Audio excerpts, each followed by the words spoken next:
Un día, volví a casa y escuché risas en mi sala. Mi nuera le estaba mostrando la casa a un comprador. Pensé en venderla, mamá. Al fin y al cabo, tú ya viviste tu vida. Le respondí con calma. ¿Y tú? Apenas estás empezando a arruinar la tuya. El silencio golpeó como una bofetada. Ella se puso pálida. Estoy muy feliz de que estés aquí. Si estás viendo este video, dale like, suscríbete al canal y cuéntame desde dónde estás escuchando mi historia en los comentarios. Quiero saber hasta dónde han llegado nuestras historias. Nunca voy a olvidar el sonido de esa risa. Era martes por la tarde cuando regresé de mi cita con el médico. Apenas había cerrado la puerta cuando la escuché. Una risa extraña rebotando en las paredes que yo misma levanté hace 35 años. Una risa que no me pertenecía, en una casa que sí. Dejé mi bolsa en el recibidor. Me temblaban las manos, no por miedo, sino por algo que todavía no sabía nombrar. Caminé despacio, hacia la sala. Cada paso, sobre el piso de madera maciza que elegí, tabla por tabla. Y entonces los vi. Vanessa, mi nuera, estaba de pie junto a la ventana principal, señalando el jardín con esa mirada de dueña que había perfeccionado en los últimos meses. A su lado, un hombre con traje gris tomaba fotos con su celular. Un hombre que jamás había visto en mi vida. Los acabados son originales, decía ella con una sonrisa brillante. Mira estos techos altos, esta luz natural. Es una joyita de propiedad. Me quedé helada en el marco de la puerta. El extraño asintió, apuntando algo en una libreta. ¿Y en cuánto la está pidiendo? Vanessa ni parpadeó. 480,000 pesos. Es un precio justo por la ubicación y el tamaño del terreno. 480,000 pesos. El valor exacto de mi casa. La cifra que solo aparecía en mis documentos privados. Sentí que el aire se espesaba. Entonces me vio. Sus ojos se cruzaron con los míos por una fracción de segundo. Y en ese instante, algo en su expresión cambió. No era vergüenza, era cálculo. Medía qué decir, cómo salir de esa. «Ay, mamá», dijo con una voz demasiado dulce. «No te escuché entrar». No respondí. Solo sostuve su mirada mientras el desconocido me extendía la mano. «Buenas tardes, señora. Soy el señor Maldonado. Vine a ver la propiedad». La boca me habló sola. «A ver mi propiedad». Vanessa soltó una risa nerviosa. «Es que, bueno, pensé que sería buena idea explorar opciones». Se acercó a mí, bajando la voz como si me confiara un secreto. «Al fin y al cabo, tú ya viviste tu vida, mamá. Esta casa es demasiado grande para una sola persona. ¿No crees que sería mejor venderla para que todos podamos disfrutar ese dinero?» El silencio que siguió fue ensordecedor. El señor Maldonado tosió, incómodo, mirando entre Vanessa y yo, como si recién se diera cuenta de que había entrado en un campo minado. Pero yo no. Aparté los ojos de ella, de esa mujer que llegó a mi casa hace 2 años pidiendo techo, que durmió con mis sábanas, que comió en mis platos, que juró frente a mi hijo que lo amaría en la riqueza y en la pobreza. «Tú ya viviste tu vida». Esas 5 palabras me zumbaban en la cabeza como abejas furiosas. Respiré hondo. Sentí la sangre subir a mis mejillas, no de vergüenza, sino de algo más primitivo, más antiguo, algo que había dormido en mí demasiado tiempo. Cuando hablé, la voz me salió calma, demasiado calma. «¿Y tú?» Hice una pausa, dejando caer cada palabra como piedra en agua quieta. «Apenas estás empezando a arruinar la tuya». Vanessa parpadeó. La sonrisa se le congeló en la cara. «¿Perdón?» No me repetí. Solo me giré hacia el señor Maldonado, que ya guardaba su libreta con evidente prisa. «Señor Maldonado, lamento que haya perdido su tiempo», dije con una cortesía helada. «Esta casa no está en venta. Nunca lo ha estado, y quien le dijo lo contrario no tiene ningún derecho sobre ella». El hombre asintió rápido, murmurando disculpas mientras se dirigía a la puerta. Vanessa intentó detenerlo, pero ya era tarde. La puerta se cerró con un clic seco, y entonces nos quedamos solas. Vanessa se volvió hacia mí, y por primera vez desde que la conocí, vi algo distinto en sus ojos. No era arrepentimiento, era furia apenas contenida. «¿Cómo te atreves a humillarme así?», siseó. «Yo solo intentaba ayudar. Esta casa se está cayendo a pedazos. Ya no puedes mantenerla. Y Andrés y yo. Andrés y tú, la interrumpí. Viven aquí por mi generosidad.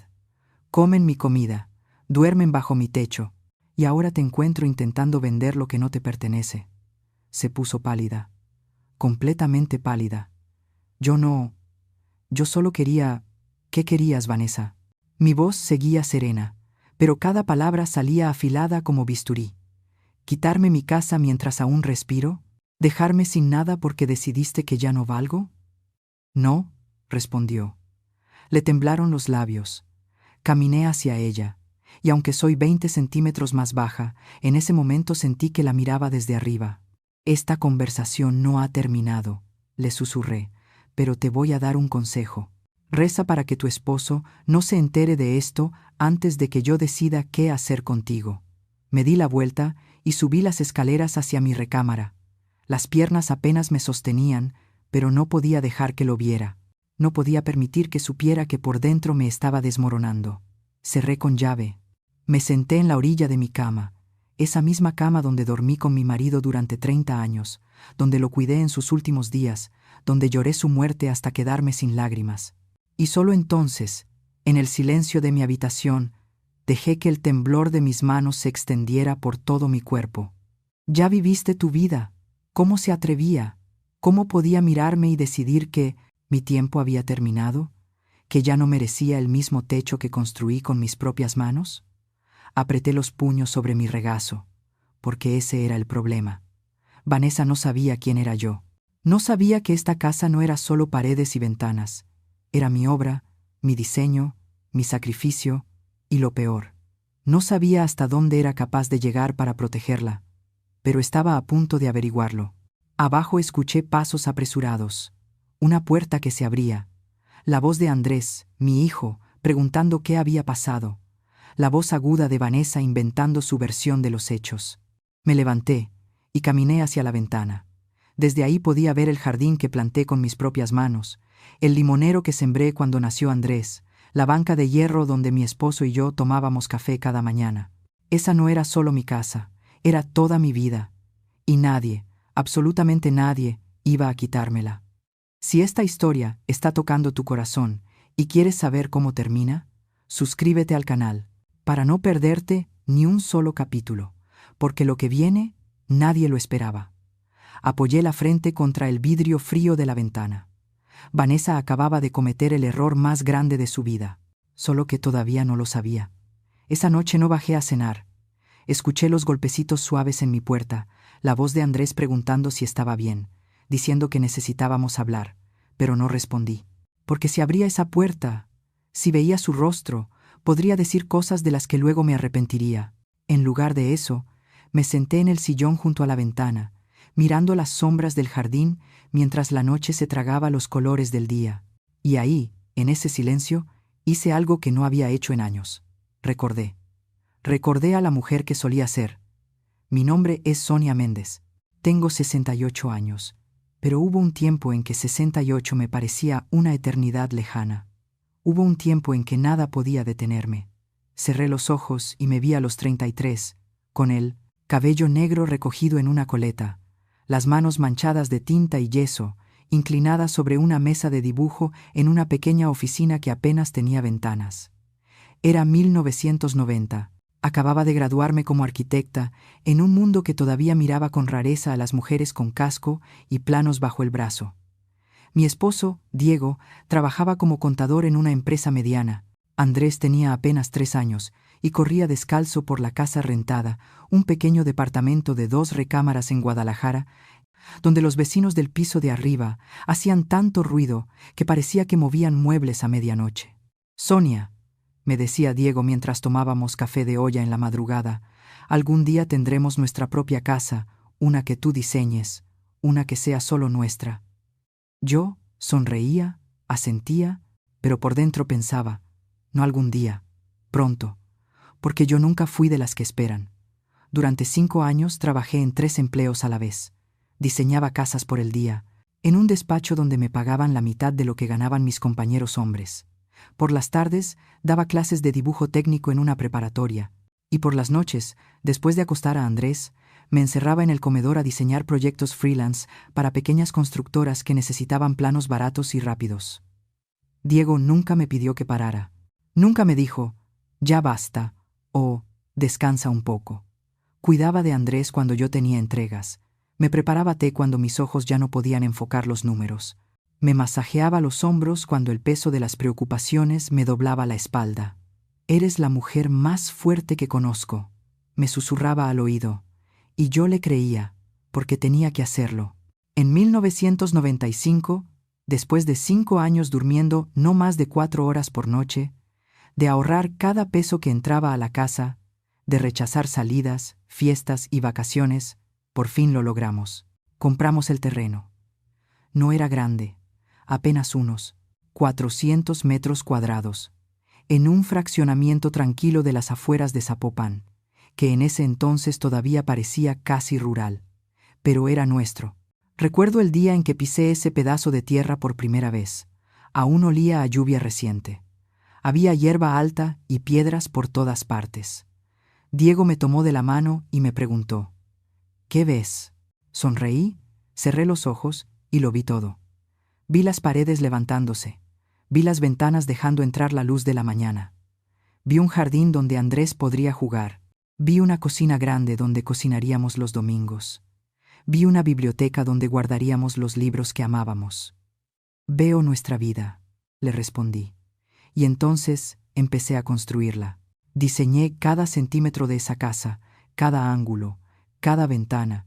Elegí la orientación de la casa para aprovechar el sol de la mañana en las recámaras. Calculé la altura del techo para que el calor no se concentrara en verano. Diseñé closets profundos, alacenas, amplias, baños con ventilación natural. Pero no solo diseñé, también construí. Sí, yo misma, porque no teníamos dinero para pagar toda la mano de obra. Así que aprendí. Aprendí a mezclar cemento, a colocar tabiques, a nivelar pisos. Aprendí a usar la llana, la lijadora, el martillo. Mis manos, que antes solo conocían los lápices y las reglas, se llenaron de callos y cicatrices. Diego trabajaba conmigo cada fin de semana. Andrés jugaba entre los costales de arena, construyendo sus propios castillos mientras nosotros levantábamos las paredes del nuestro. Nos tomó 3 años. 3 años de sangre, sudor y lágrimas. 3 años de noches en las que me dormía con las manos adoloridas. 3 años de levantarme antes del amanecer para revisar que todo siguiera avanzando.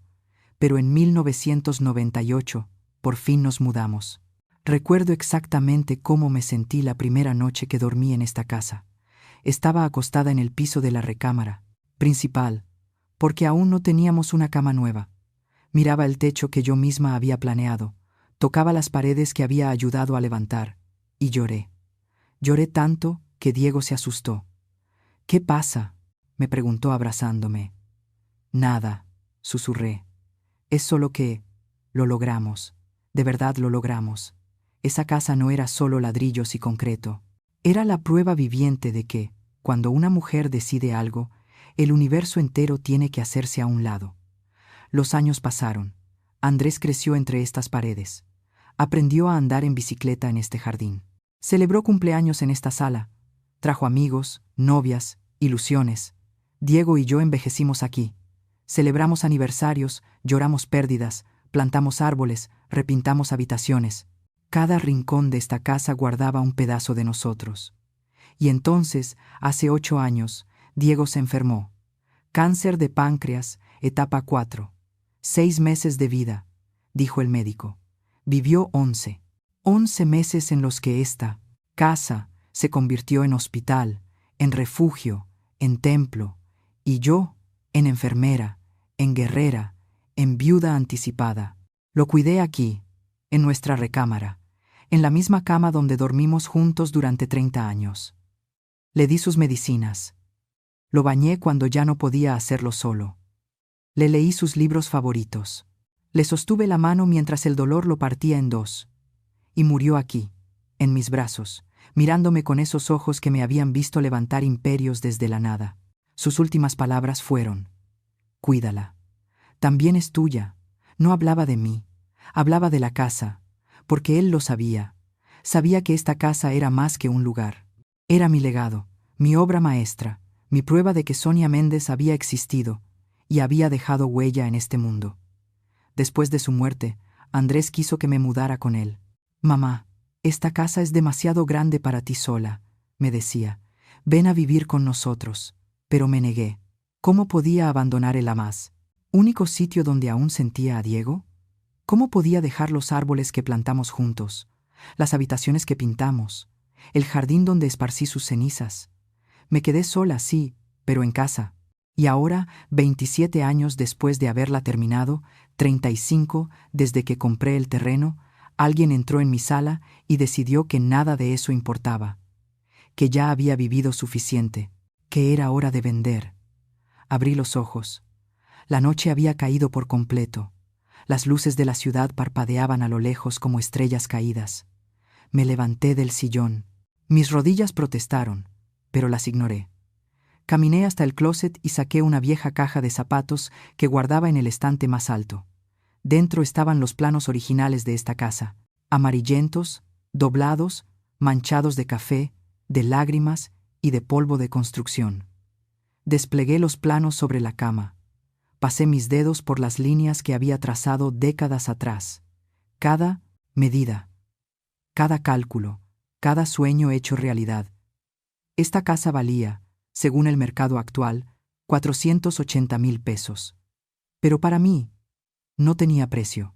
Y si Vanessa pensaba que podía arrebatármela con sonrisas falsas y compradores desconocidos, estaba muy equivocada. Porque yo soy Sonia Méndez, la mujer que construyó su propio castillo, y los castillos no se rinden sin una batalla. Doblé los planos con cuidado, los guardé de nuevo en su caja, y entonces hice algo que no hacía desde el funeral de Diego. Me arrodillé junto a la cama y recé. No recé por paciencia, no recé por perdón, recé por fuerza, porque iba a necesitarla. A la mañana siguiente, bajé a desayunar como si nada hubiera pasado. Vanessa estaba en la cocina preparando café. Cuando me vio entrar, se tensó visiblemente. Sus manos se detuvieron sobre la cafetera. «Buenos días», dije, con una voz neutra, casi amable. Parpadeó, confundida. «Buenos días, mamá», respondió. No dije nada más, simplemente saqué mi taza favorita, la de cerámica azul que Diego me regaló en nuestro 10º aniversario, y esperé mi turno para servirme café. El silencio en la cocina era tan espeso que podía cortarse con un cuchillo. Andrés entró unos minutos después, con esa cara de hombre que durmió mal y despertó peor.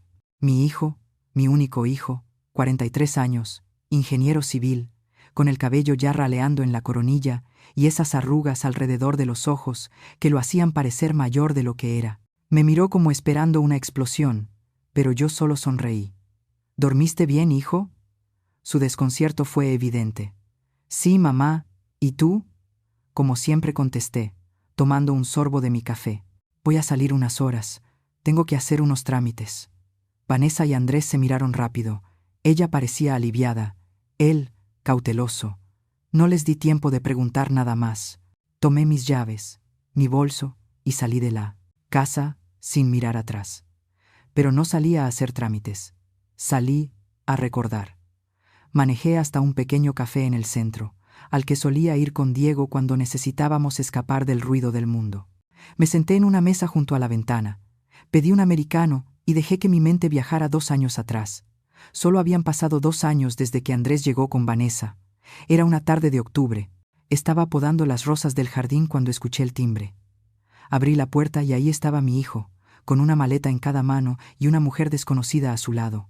Mamá dijo con esa sonrisa nerviosa que siempre ponía cuando sabía que estaba a punto de pedirme algo grande: «Te presento a Vanessa, mi novia». Novia. Ni siquiera prometida. Solo novia. Vanessa tenía 32 años entonces. Andrés, 41, 9 años de diferencia. Cabello negro largo, perfectamente lacio, uñas impecables pintadas de rojo carmín, ropa ajustada que gritaba. Marcas, sin realmente ser de ellas. Y esa sonrisa, Dios, esa sonrisa parecía ensayada frente al espejo. «Un placer conocerla», señora Méndez dijo con una voz suave, casi infantil. «Andrés me ha hablado tanto de usted». Le di la mano. Fría. Demasiado fría para un día cálido. El placer es mío, respondí, y miré a mi hijo. ¿Van a pasar o solo venían de visita? Andrés carraspeó. En realidad, mamá, necesitamos un favor. Por supuesto que sí, dije en silencio, ya sabiendo lo que venía. Resultó que Andrés había perdido su trabajo hacía 3 meses. Una reestructuración en la empresa, le dijeron. El último en entrar, el primero en salir. Y Vanessa, según me contó, trabajaba en ventas, pero estaba entre empleos. Entre empleos. Qué elegante manera de decir desempleada. Necesitamos quedarnos aquí un tiempo, dijo Andrés, sin mirarme a los ojos. Solo hasta que encuentre algo nuevo. Un par de meses, máximo. Un par de meses. Debería haber dicho que no. Debería haber preguntado por qué no pedían ayuda a la familia de ella. Debería haber puesto reglas claras, límites, fechas específicas. Pero miré a mi hijo, a ese hombre que yo había criado, y vi algo en sus ojos que me asustó. Desesperación. Está bien, le dije. Pueden quedarse. Vanessa sonrió. Una sonrisa de victoria que intentó disimular como gratitud. Gracias, mamá. No sabes lo que esto significa para nosotros. Mamá, ya me llamaba así sin siquiera estar casada con él.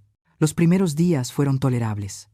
Vanessa era amable, atenta, ayudaba con la limpieza, preparaba el desayuno, me preguntaba si necesitaba algo del supermercado.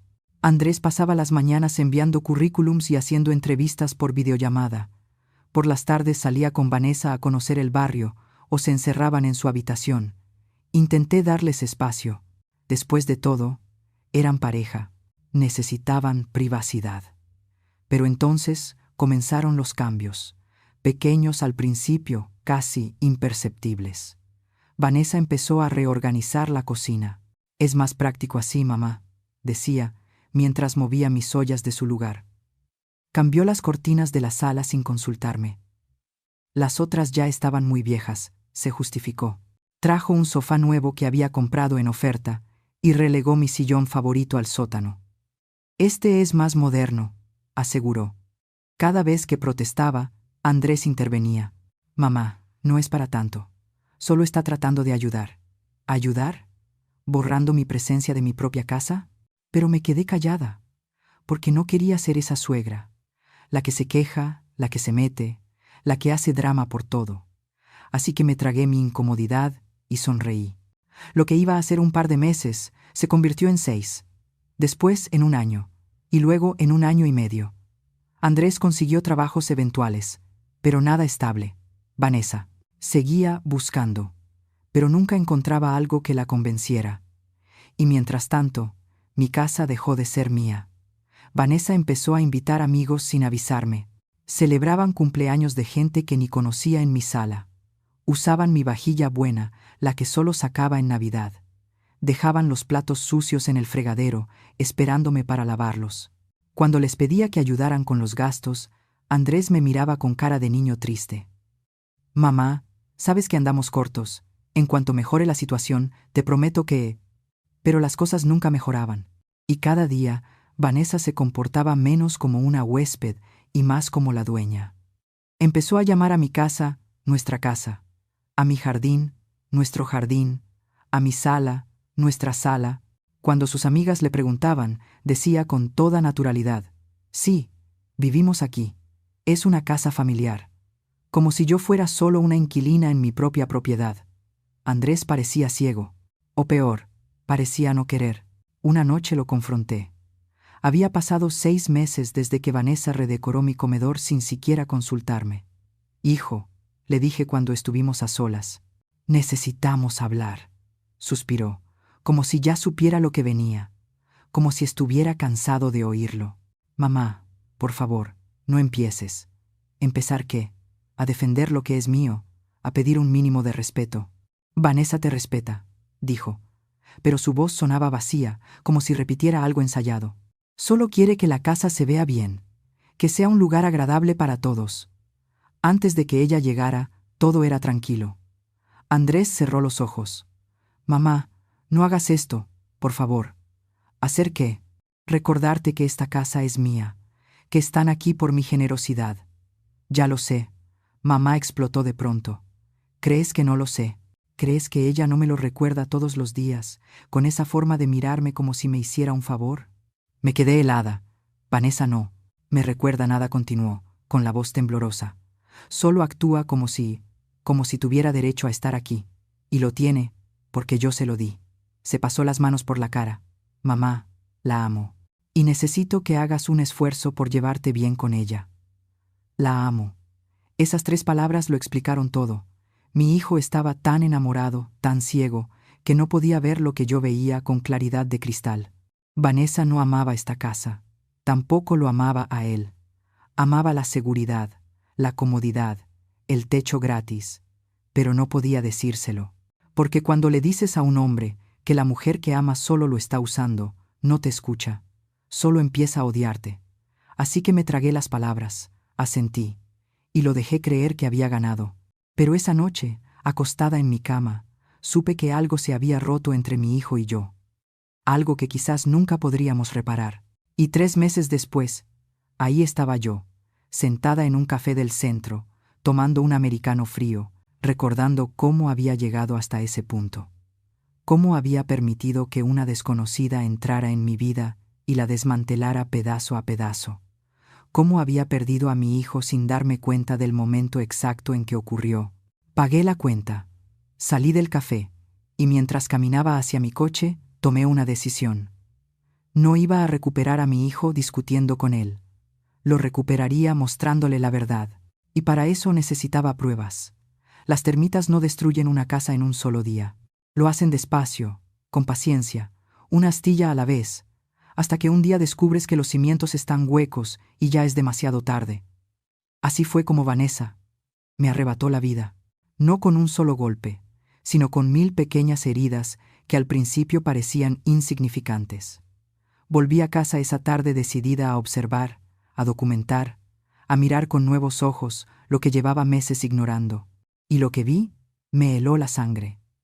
Entré por la puerta principal, y el olor fue lo primero que me golpeó. No era el aroma habitual, esa mezcla de madera antigua y flores del jardín que tanto amaba. Era perfume. Un perfume dulce, pesado, que saturaba el aire como una niebla tóxica. Vanessa había comprado uno de esos difusores eléctricos y lo había colocado en la entrada. Vainilla francesa, decía la etiqueta. Odiaba la vainilla. Caminé hacia la cocina. Ahí estaba ella, cocinando algo en la estufa. Cuando me vio entrar, su sonrisa fue instantánea. Demasiado instantánea. Mamá, qué bueno que llegas. Hice pollo con salsa verde para la comida. El estómago me gruñó. No había comido nada desde el café de la mañana. Qué rico, dije, acercándome a la estufa. Pero entonces vi los platos sobre la barra. 2 platos, solo 2, servidos generosamente con arroz blanco esponjoso, ensalada fresca y tortillas calientitas en una canasta. ¿Y para mí?, pregunté con voz casual. Vanessa ni siquiera pareció incómoda. Ay, no sabía a qué hora volverías, mamá, pero hay más en la olla. ¿Te sirves? ¿Te sirves? Como si fuera una invitada que llegaba tarde a cenar. Me acerqué a la estufa. La olla estaba casi vacía. Solo quedaba un pedazo pequeño de pollo nadando en una salsa aguada. Sin arroz, sin ensalada. Las sobras. Me estaba ofreciendo las sobras en mi propia casa. No dije nada. Serví lo poco que quedaba en un plato. Tomé una tortilla dura del paquete encima del refrigerador, no de la canasta con las calientes, y me senté en la barra del desayuno, no en el comedor, porque Vanessa y Andrés ya estaban ahí, comiendo, riendo, hablando de una serie que veían juntos. Comí sola, en silencio, mirando por la ventana el jardín que yo había sembrado con mis manos. El pollo estaba frío. Esa noche decidí no dormir.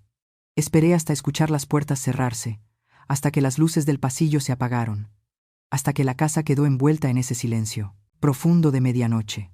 Entonces bajé descalza, como una ladrona en mi propio hogar, y empecé a buscar, primero, la sala.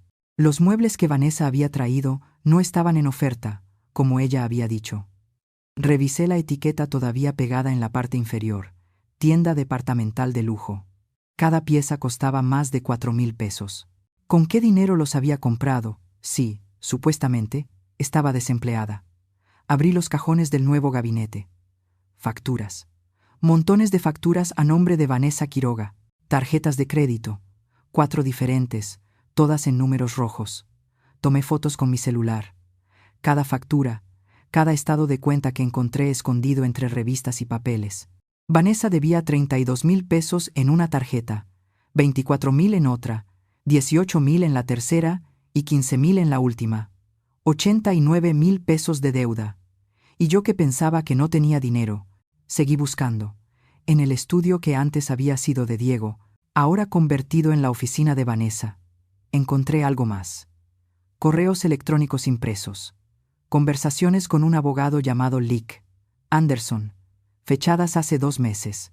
Estimada Sora Quiroga, en respuesta a su consulta sobre cómo obtener el poder legal en caso de incapacidad del propietario, le informo que se me cortó la respiración. Incapacidad del propietario, o sea, yo. Estaba investigando cómo declararme incompetente, cómo quitarme el control legal de mi propia casa. Las manos me temblaban tanto que casi se me caen los papeles. Fotografié todo, cada línea, cada párrafo incriminatorio. Y había más. Una tasación inmobiliaria realizada 3 semanas atrás por una empresa que yo jamás había contratado. 480,000 pesos, decía el documento, con una nota escrita a mano al margen. Comprador interesado. Depósito de 30,000. 30,000 pesos de depósito. Ya había vendido mi casa, o al menos, ya había recibido dinero a cuenta por una venta que yo no había autorizado. Subí las escaleras con las piernas temblando. Me encerré en mi recámara. Conecté el celular a mi vieja laptop y transferí todas las fotos. Ahí estaba la evidencia, clara, irrefutable. Pero una parte de mí todavía no podía creerlo. Todavía quería pensar que quizá había entendido mal, que tal vez Vanessa tenía una explicación. Qué ingenua fui. Los días siguientes fueron una pesadilla silenciosa. Empecé a notar cosas que antes había ignorado, cosas que me había convencido de que no eran para tanto. Como la forma en que Vanessa organizaba reuniones en mi casa sin avisarme. Sus amigas llegaban por las tardes. Se instalaban en la sala como si fuera suya. Bebían mi vino, usaban mi baño, dejaban marcas de labial en mis copas de cristal. Una vez me atreví a reclamar: Vanessa, me hubiera gustado que me avisaras que ibas a tener visitas. Ella sonrió con esa dulzura falsa que ya conocía tan bien. Ay, mamá, pensé que no te importaría. Al fin que estás en tu cuarto. Ni siquiera te molestamos. En mi cuarto, como si fuera una anciana confinada en una residencia, o como aquel día que regresé del supermercado y encontré mi puerta cerrada con llave desde afuera. ¿Por qué está cerrada mi habitación?, pregunté con la bolsa de mandado aún en las manos. Vanessa salió de la cocina, secándose las manos. Ah, es que estaba limpiando y no quería que entrara el polvo del pasillo. Ya está abierta. Una mentira. Cuando entré, todo estaba exactamente igual. No había limpiado nada. Había estado buscando algo. Documentos, probablemente las escrituras. Empecé a guardar todo bajo llave. Mi pasaporte, mis papeles importantes, las escrituras de la casa que antes tenía en el estudio. Y entonces comenzó lo peor. Las cenas. Vanessa empezó a cocinar comidas elaboradas para ella y para Andrés. Cortes de carne, pastas frescas, postres. Pero para mí siempre había una excusa. Ay, mamá, pensé que ya habías comido. Hice poquito porque Andrés y yo estamos a dieta. Hay un poco del almuerzo en el refri. Puedes calentarlo. Siempre sobras, siempre frías, siempre sola. Una noche, Andrés y Vanessa cenaban salmón al horno con papas rostizadas y ensalada caprese. Yo comí un sándwich de jamón que me preparé yo misma, sentada en la barra de la cocina, mientras ellos reían y brindaban con vino en el comedor. Mi vino, mi casa, y yo comiendo sola, como una mendiga. Lo peor fue que Andrés ni siquiera se dio cuenta, o no quiso darse cuenta. Cuando recibía visitas, Vanessa tenía una técnica perfecta. La casa está preciosa, le decían sus amigas. Gracias, respondía ella, como si la hubiera construido con sus propias manos. Hemos hecho muchas mejoras desde que llegamos, decía Vanessa, sonriendo frente a sus amigas, como si hablara de su casa su casa, y si yo bajaba mientras tenían visitas, me lanzaba esa sonrisa tensa, ensayada. «Mamá, necesitas algo. Estamos en medio de una reunión», como si yo interrumpiera, como si no tuviera derecho a estar en mi propia sala. Una tarde, una de sus amigas me preguntó directamente: «¿Y usted es la mamá de Andrés?». Antes de que pudiera responder, Vanessa intervino con una voz empalagosa: «Sí, vive aquí con nosotros. Ya tiene sus años y necesita compañía, ¿verdad, mamá? Vive aquí con nosotros», como si ellos fueran los dueños, como si yo fuera la que vivía de caridad. Sonreí, asentí, y subí a mi habitación con el corazón hecho pedazos. Esa noche, acostada en mi cama, mirando el techo que yo misma había diseñado, sentí algo que no había sentido en años. No era tristeza, era rabia, una rabia profunda, antigua, nacida de algún lugar oscuro en mi pecho y que se extendía como fuego por mis venas. ¿Cómo había permitido esto? ¿Cómo dejé que esta mujer entrara en mi vida y la destrozara pedazo a pedazo? ¿Cómo había permitido que me tratara como basura en mi propia casa? Pero la rabia no era solo contra Vanessa, era contra mí misma, por cobarde, por quedarme callada, por sonreír cuando debía gritar, por ser la buena suegra cuando debía ser la dueña de mi vida. Me levanté de la cama, caminé hacia el espejo. La mujer que me miraba tenía 68 años. Arrugas alrededor de los ojos, canas asomándose entre el tinte, manchas de edad en las manos. Pero también tenía algo más. Tenía la mirada de alguien que había construido imperios, que había levantado casas con sus propias manos, que había sobrevivido pérdidas que habrían destruido a otros. «Basta», me dije al reflejo, y por primera vez, en 2 años, sentí que la mujer del espejo me creía. Hay momentos en la vida en que todo cambia en un segundo. Un diagnóstico médico, una llamada a medianoche. Una puerta que se abre y revela algo que no deberías ver.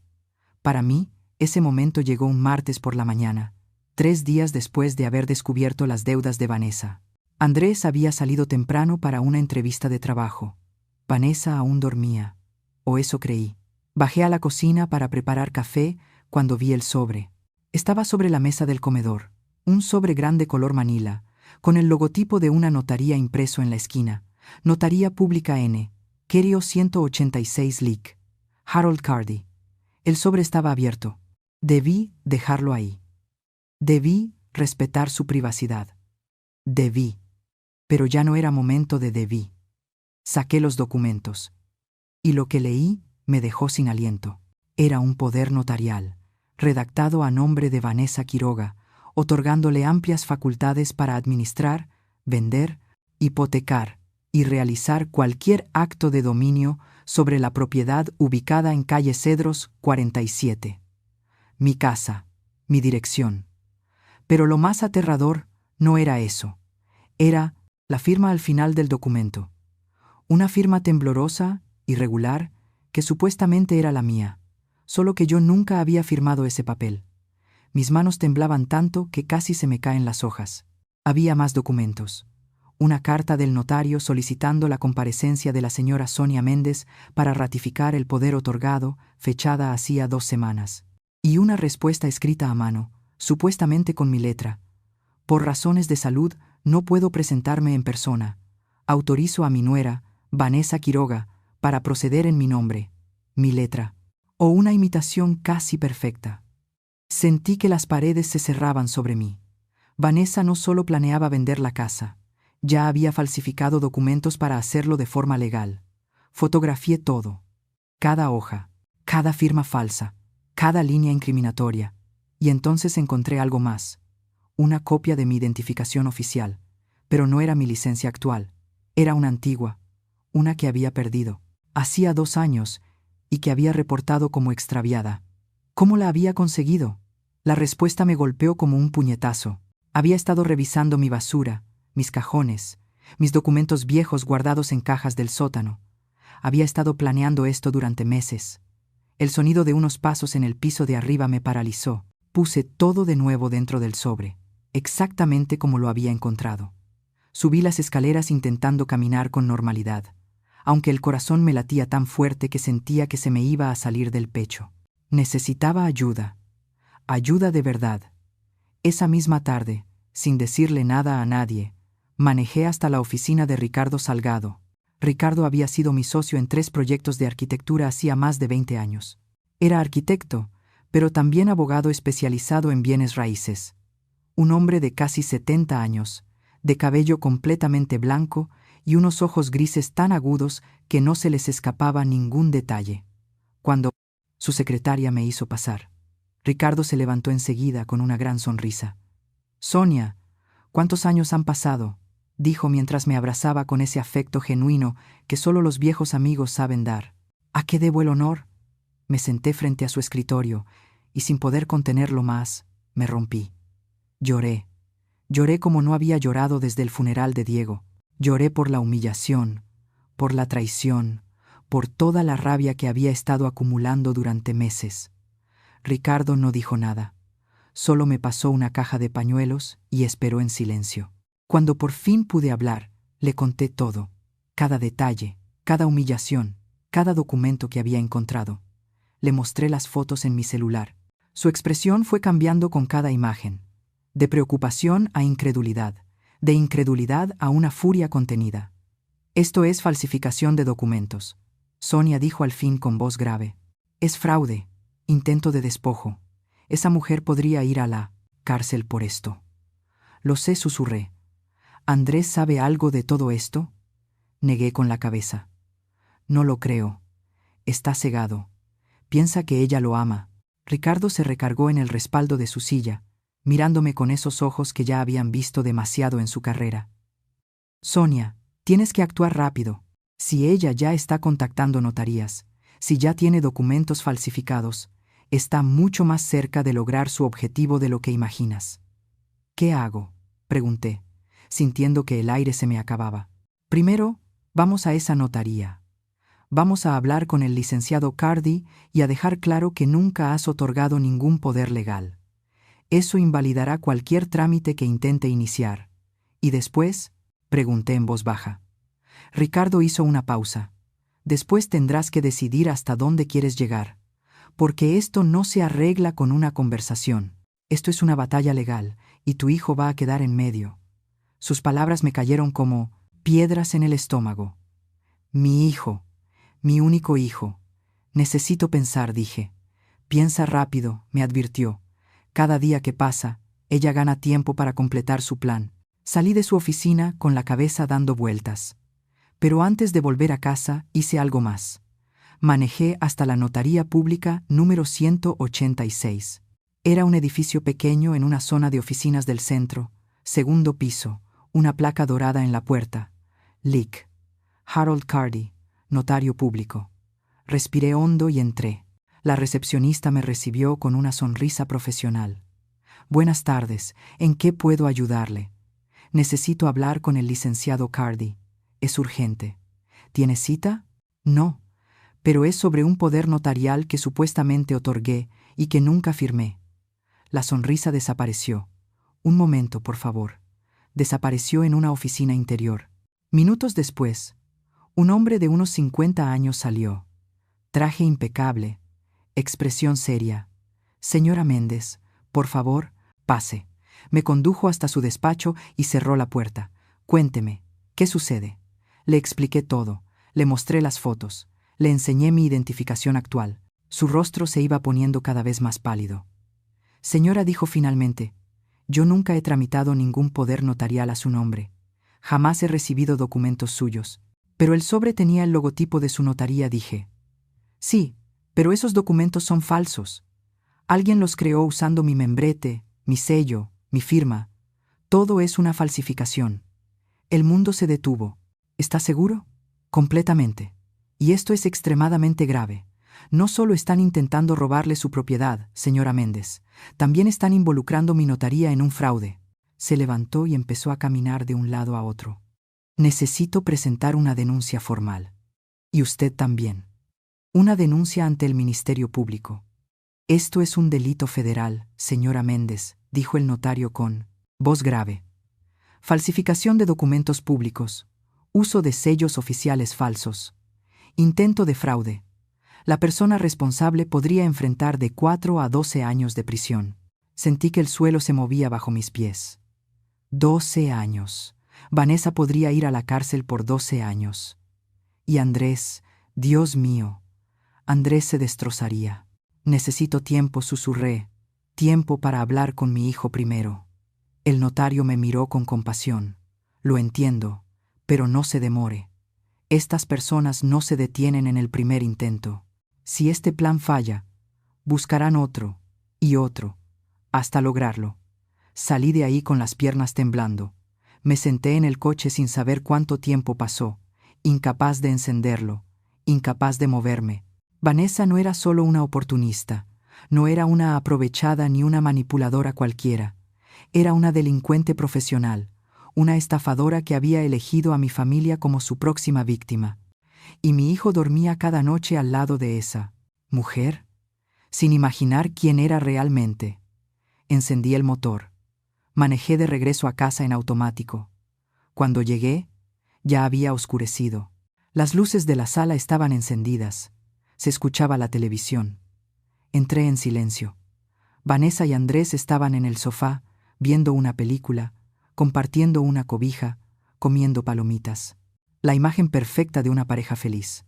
Vanessa me vio y sonrió. Esa sonrisa que ahora reconocía por lo que era, una máscara. «Mamá, ¿quieres palomitas?» Hice de más. Mi voz salió sorprendentemente tranquila. «No, gracias. Voy a descansar».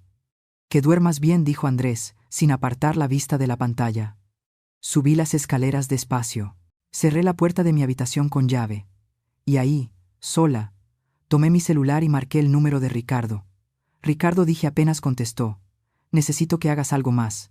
Necesito que investigues a Vanessa Quiroga. Todo. ¿De dónde viene? ¿Qué ha hecho antes? Si tiene antecedentes».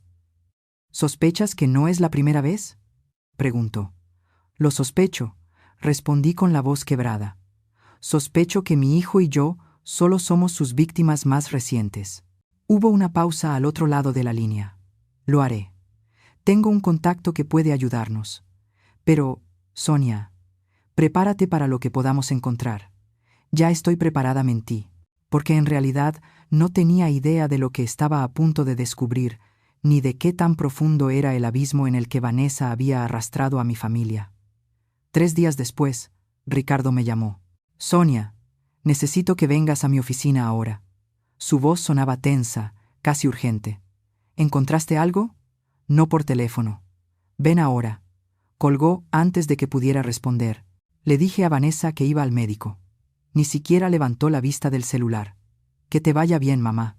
El camino hasta la oficina de Ricardo se me hizo eterno.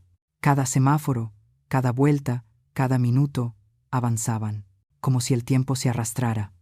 Cuando por fin llegué, Ricardo me estaba esperando. Su expresión era sombría, más que nunca. «Siéntate», me dijo, cerrando la puerta. Sobre el escritorio había una carpeta gruesa, color manila, rebosando de papeles. «Mi contacto es un investigador privado», comenzó Ricardo. Le di el nombre completo de Vanessa Quiroga y le pedí que revisara todo. Antecedentes penales, historial crediticio, redes sociales, todo. Guardó silencio un instante, como buscando la forma de decir lo que venía. «Ricardo, me estás asustando, y deberías estarlo». Abrió la carpeta. «Sonia, Vanessa Quiroga no es quien dice ser». Mi corazón se detuvo. «Para empezar», continuó, sacando varios documentos, «su nombre completo es Vanessa Koga, 34 años, nacida en Houston». Pero hay algo que Andrés definitivamente no sabe. Puso un documento frente a mí. Un acta de matrimonio. «Vanessa está casada. El mundo se inclinó bajo mis pies». «¿Qué?» «Casada legalmente con un hombre llamado Javier Ruiz, desde hace 8 años. Nunca se divorciaron. El matrimonio sigue vigente». Leí el acta con las manos temblorosas.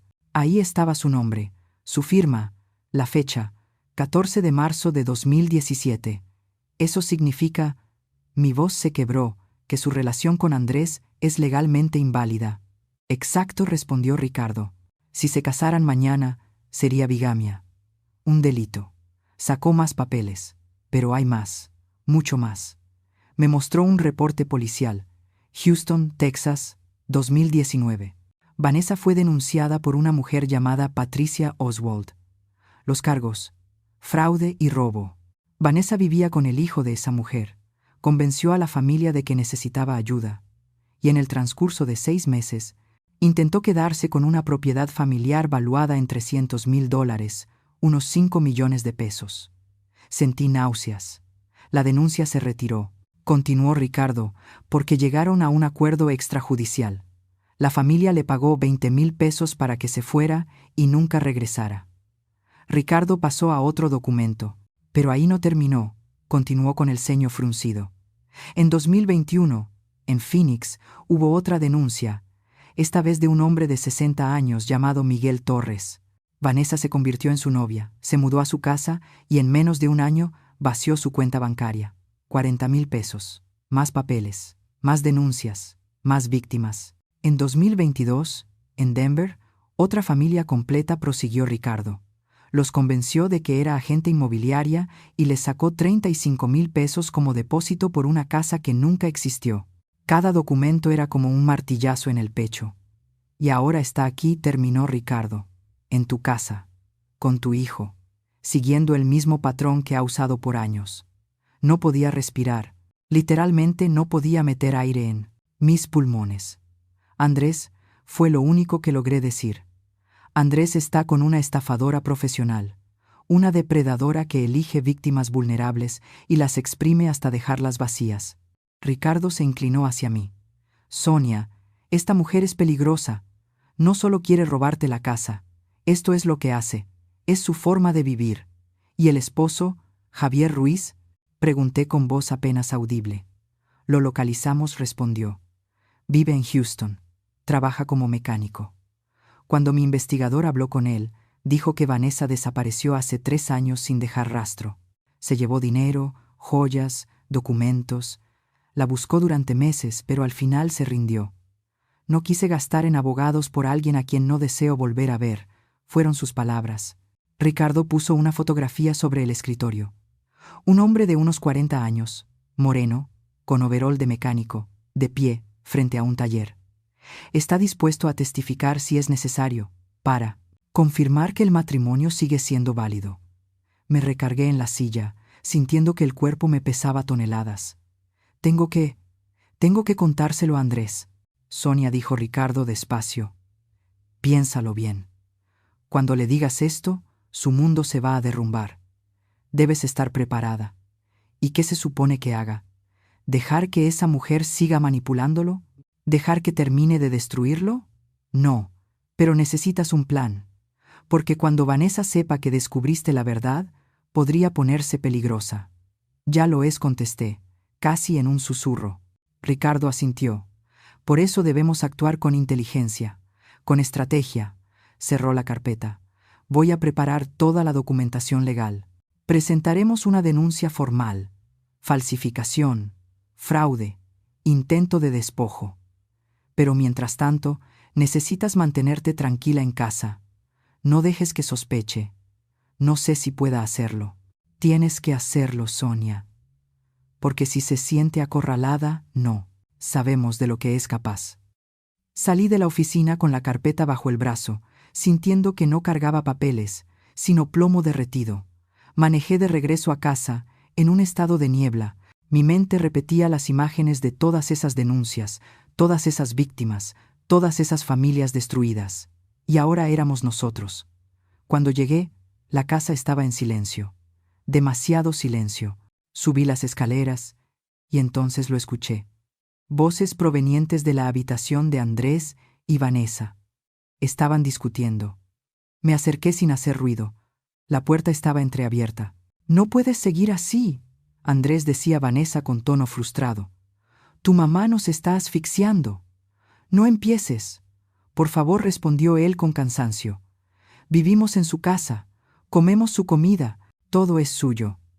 «¿Y hasta cuándo?», replicó ella, alzando la voz. ¿Vamos a depender de ella toda la vida? Estoy buscando trabajo, Vanessa. Tuve una entrevista la semana pasada. ¿Y mientras tanto qué? ¿Nos quedamos aquí como dos parásitos, como adolescentes viviendo con su mamá? Hubo un silencio. ¿Qué quieres que haga?, preguntó Andrés con la voz vencida. Quiero que seas un hombre, Andrés. Que pongas límites. Que le digas que esta casa puede ser nuestra si nos la cede. De todos modos va a ser tuya cuando... Se detuvo, pero no hizo falta que terminara la frase. Cuando yo muera, no voy a pedirle eso, respondió él, con firmeza débil. Entonces, nunca tendremos nada propio. Nunca seremos independientes. Pausa. A veces pienso que amas más a tu mamá que a mí, dijo ella, venenosa. No digas eso. Es la verdad. Siempre la defiendes. Siempre estás de su lado. ¿Y nosotros, Andrés? ¿Qué hay de nuestro futuro? No pude escuchar más. Retrocedí sin hacer ruido. Entré en mi habitación. Cerré la puerta con llave. Me senté al borde de la cama. La carpeta aún estaba en mis manos. Y entonces, algo dentro de mí finalmente se rompió. No fue un grito. No fue drama. Fue un silencio tan hondo que dolía respirar. Era un silencio seco, como el crujido de una rama que se parte bajo demasiado peso. Durante 2 años lo había soportado. Había callado. Había sido comprensiva. Había permitido que me trataran como una carga en mi propia casa porque no quería ser la suegra difícil, porque no quería perder a mi hijo. Pero ya lo había perdido. Lo perdí el día que eligió creerle a ella en lugar de a mí. Lo perdí el día que me vio comer sola en la barra del desayuno y no dijo nada. Lo perdí el día que la escuchó llamarme mamá, con ese tono condescendiente, y solo sonrió. Abrí de nuevo la carpeta. Miré todas esas denuncias, todas esas víctimas, y tomé una decisión. No iba a ser una más. No iba a terminar como esas personas, despojadas, humilladas, destruidas. Si Vanessa quería guerra, la iba a tener, pero sería en mis términos, en mi terreno. Y ella no tenía ni idea de con quién se había metido, porque yo era Sonia Méndez, la mujer que construyó su casa con sus propias manos, la mujer que sobrevivió a la muerte de su esposo, la mujer que crió sola a su hijo, y las mujeres como yo no se rinden. Nos levantamos. Esa noche no bajé a cenar. Me quedé en mi habitación, planeando cada movimiento, cada paso, cada jugada, porque Vanessa estaba a punto de descubrir algo que ninguna de sus otras víctimas le había enseñado, que las leonas viejas son las más peligrosas. A la mañana siguiente bajé a desayunar con una sonrisa que me tomó 20 minutos practicar frente al espejo, pero necesitaba que fuera perfecta, creíble. Vanessa levantó la vista de su celular cuando entré a la cocina. Sus ojos me recorrieron con desconfianza. «Buenos días», dije con una voz alegre, demasiado alegre para alguien que no había dormido en toda la noche. «Buenos días, mamá», respondió con cautela. Me serví café. Me senté a la mesa. Y entonces solté la bomba que había preparado. «He estado pensando», dije, revolviendo el azúcar con calma, «en lo que dijiste el otro día sobre la casa». Vanessa se tensó de inmediato. «No quise ofenderte, mamá». «No me ofendiste», respondí, tomando un sorbo de café. «Tienes razón. Esta casa es demasiado grande para mí, sola, y ustedes ya llevan aquí 2 años. Quizás sea hora de hacer algunos cambios». Los ojos de Vanessa brillaron, como los de un tiburón que huele sangre. «¿Cambios?», preguntó, fingiendo sorpresa. «Estoy vieja, Vanessa. Cansada. A mi edad, mantener una propiedad de este tamaño es agotador», suspiré con dramatismo. Tal vez sería bueno considerar venderla o hacer algo diferente con ella. Pude ver cómo las ruedas empezaban a girar en su cabeza, los cálculos, las posibilidades. «Bueno», dijo, intentando sonar casual, «si necesitas ayuda con eso, Andrés y yo podemos apoyarte. Ver opciones, hablar con agentes».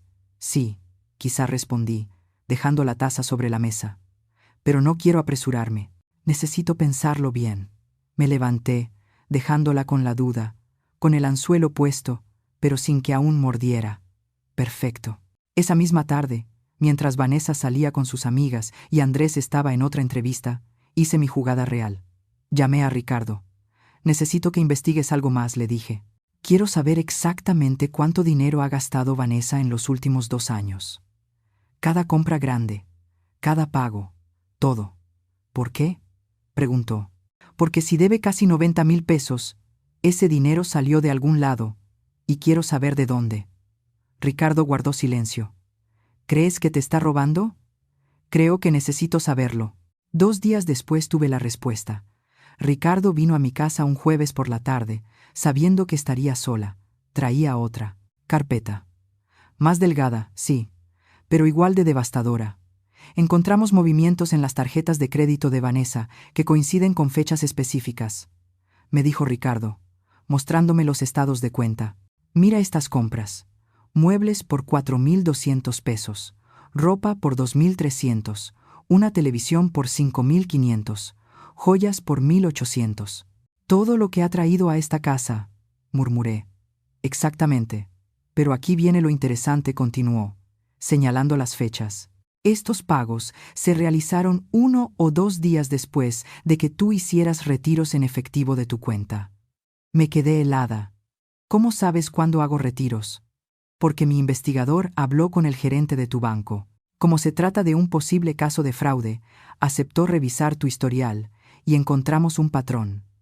Me mostró una lista, fechas de mis retiros y fechas de las compras de Vanessa, casi siempre con 1 o 2 días de diferencia. Sonia, ¿dónde guardas tu dinero en efectivo? Sentí que la sangre se me helaba. En una caja fuerte, en el closet de mi recámara.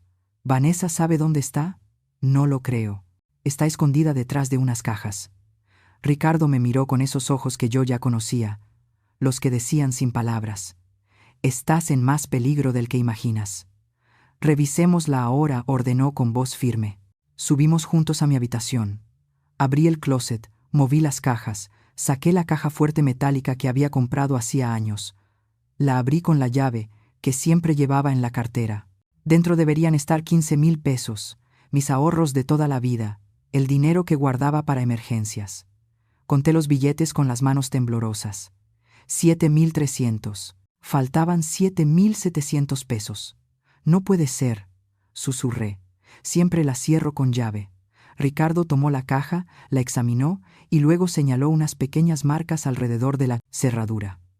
La forzaron, dijo, probablemente con una ganzúa o alguna herramienta delgada. Después la cerraron otra vez para que no lo notaras. Me senté en la cama. Las piernas no me sostenían. Me está robando, dije en voz alta. No solo planea vender mi casa, está robándome directamente. Sí, respondió Ricardo con calma, y esto basta para agregar robo a las acusaciones. Se sentó junto a mí. Sonia, ya tenemos evidencia de todo. Falsificación de documentos, intento de fraude, robo. Es momento de actuar. Aún no, dije. Me miró sorprendido. ¿Cómo que aún no? Aún no, repetí, sintiendo dentro de mí una dureza nueva, como acero. Porque si la denuncio ahora, va a decir que no sabía nada, que fue un malentendido, que yo le di permiso. Va a llorar, va a fingir ser la víctima, y Andrés la va a defender.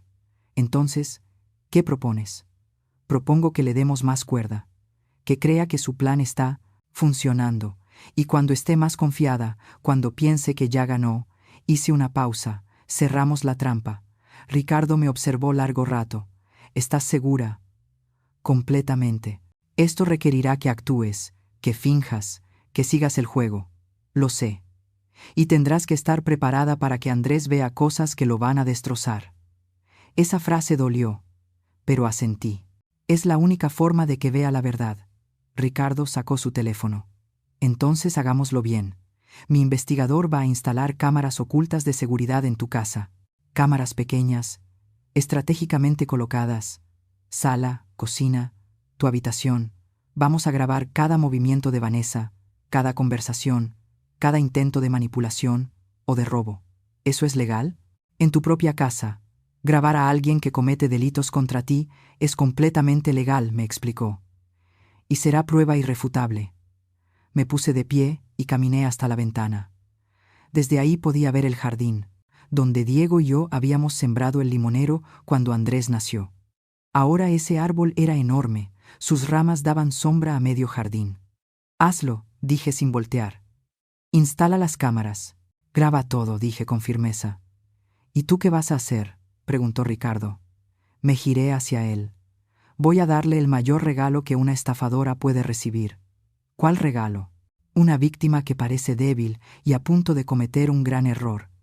Los días siguientes fueron puro teatro. Me convertí en la anciana confundida que Vanessa siempre había querido que yo fuera. Empecé a olvidar cosas. Nombres, fechas. ¿Dónde dejaba las llaves? Ay, se me olvida todo últimamente, decía entre risas nerviosas cuando ella me miraba con esa expresión calculadora. La observaba anotar mentalmente cada lapsus. Comencé a dejar documentos por accidente sobre mi escritorio. Papeles del banco, estados de cuenta y hasta el testamento viejo donde dejaba todo a Andrés. Una tarde, mientras yo estaba en el jardín, escuché la puerta de mi habitación abrirse. Las cámaras que Ricardo había instalado grabaron cada segundo. Esa noche, revisé la grabación en mi computadora. Ahí estaba Vanessa, entrando en mi cuarto, revisando los cajones, fotografiando mis documentos con su celular. Sentí asco, pero también una satisfacción fría. Cada segundo de ese video era prueba. Seguí con mi actuación. Empecé a hacer comentarios al aire, fingiendo cansancio por los trámites y los papeles. «Ay, Vanessa», le dije una tarde, mientras fingía ayudarme a organizar documentos. «A veces pienso que debería darle poder general a Andrés para que él se encargue de todo. Ya estoy muy vieja para estas cosas». Sus ojos brillaron al instante. «No es mala idea, mamá. Así podrías dejar de preocuparte». «Sí, tal vez», respondí, dejando la frase colgando. Esa misma tarde, la cámara de la sala grabó una conversación suya, por teléfono. «Sí, la vieja ya está cayendo.